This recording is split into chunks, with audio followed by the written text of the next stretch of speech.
Okay, let's talk about a wetland filter and why it's so important. Because a wetland filter is the heart of the entire system. It's actually what makes it work. So we're right now working on the wetland filter here at the Virginia Zoo.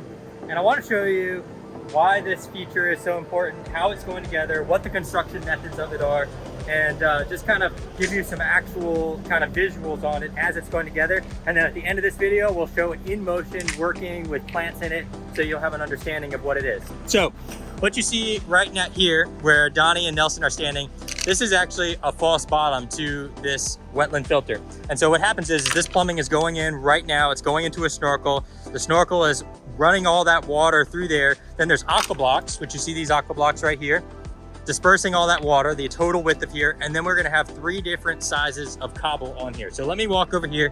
I've got this set up right on the side right here so I can show you guys what we're talking about. So you saw that cap just kind of peeking out of the gravel right there. Little did you know, it goes way farther down. And the reason we want it to go this far down is because we want to have this piece come across. And so what this does, we've got our plumbing coming in this side, the water shoots through here. And as that big body of water shoots through here, we have a 7-foot by 10-foot section of these Aqua-Blocs. So those Aqua-Blocs are causing that water to kind of get dispersed the entire width of that wetland filter. And you can see how wide that space is. I mean, you can see where they're standing right now, all the way over here where Christian is. That's the length of it, and then the width is 7 feet, so it's 10 by 7. So as that water comes up through those Aqua-Blocs, it ends up becoming an even kind of water column, and it ends up flowing up evenly through all the Aqua-Blocs over on this side and all the Aqua-Blocs over on this side. Well, then what happens next? As you see, we've got this cobble in here. That's not the first layer of cobble, that's the second layer of cobble. So we have our first layer, which has a much bigger kind of size to the rock. And so that goes across all there, and then the water has to fight to come up through those cobbles. And then it has to go through the next size. So we've got our smaller one coming, which is about, fist size, which is right here. And then on top of that, there's actually a pea gravel, or a gravel that's about this big, that it has to fight through. So it has to fight through all those different layers, come up through there, and as it comes up through all those layers, all the sediment that is actually on the water. So there's different pieces of sediment, there's different pieces of debris or algae that's in the water. So as that water has to kind of fight up through that cobble, all that stuff gets lost on the rocks that we're adding. What I mean by loss is it adheres to the rocks. Well, then what we do to make sure that we don't have too much or excess nutrients is we actually stick plants down in that gravel. Those plants' roots then grow down through that gravel, down through the infrastructure, down into the wetland filter. And all that debris that comes off on the water is the nutrients for those plants. And then the plants are able to grow off of that, digesting the excess nutrients that are in the water from the turtle poop, or in most cases, the fish poop. They're digesting it, they're using it. They're using it before it ends up becoming algae and becoming a big issue for the ecosystem of this pond. So when I say that this thing is the heart of the system, it truly is the heart of the system. When it has its plants in there and it's using all those nutrients out, algae doesn't stand a chance. The water is crystal clear because it's getting polished by all those rocks. And our system, our whole ecosystem, is functioning well and works just like we planned it to. This is gonna be the next pond over here. There's gonna be another wetland filter right here. So just like you saw that one right there, there's another wetland filter coming right here. It's gonna come across to a small pond right here, drop down into this pond where the alligator snapping turtles are. And then this is what completes our ecosystem, is this. This is our intake bay. So this is gonna have a little bit of a negative edge here. The water is gonna fall off right into this space. And then this all swirls around, this water swirls around right here.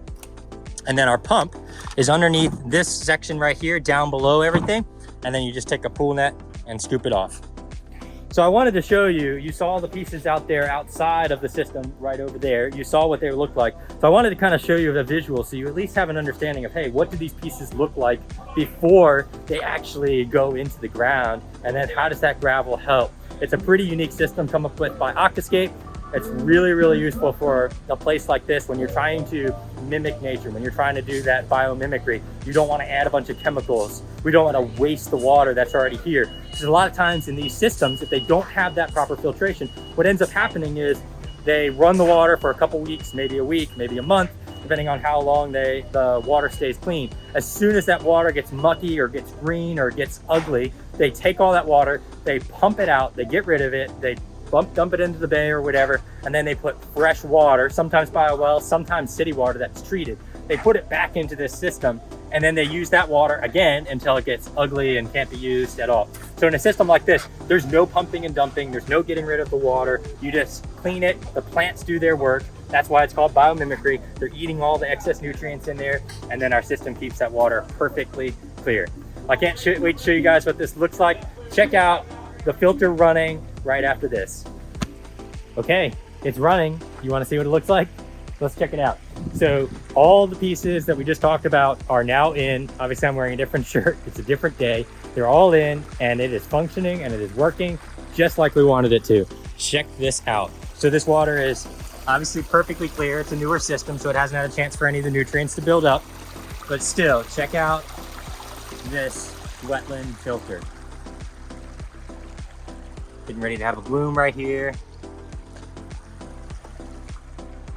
So you saw all the different cobbles going in here. You saw all the different sizes of rock going into this system before. You see how we have our plants planted along the edges in here. So those roots are going and growing down into this rock area. That lid that we talked about, that's right underneath there. So we can just pull those rocks away. We can get right to that lid, and that's how we clean and maintain this system. But right here, underneath this rock, goes down about 24 inches. We've got our different sizes of rock, then we've got our Aqua-Blocs, and then only in the center, it goes down about another 10 inches. So this entire system is just under 3 feet deep. It does not look like it, but that water is being pumped up, has its chance to flow up, and then flow back out, just like we talked about at the beginning of this video. And then it all flows down through here into our intake bay. And you can see the sediment, kind of the scum on the surface of this water right here. You can see how it's all collecting down in this bottom area here, and that's exactly the idea. That's exactly what we want to happen. It all kind of comes down here, pushes to the end, and then gets sucked back up over to here. But all the debris stays out of our water and doesn't have a chance to collect on the surface of our ponds. So that, in a nutshell, is how a wetland filter works, how it looks like when it's done. And you can see the results of the water and how clear it is. Now, the true test of this is what it looks like in full summer after a few months when it's got all those nutrients and all the stuff in the system. And I'll be sure to show a follow-up video of how well this wetland filter is working and how the whole system looks as it matures. Thanks for following along. I'll see you guys on the next one.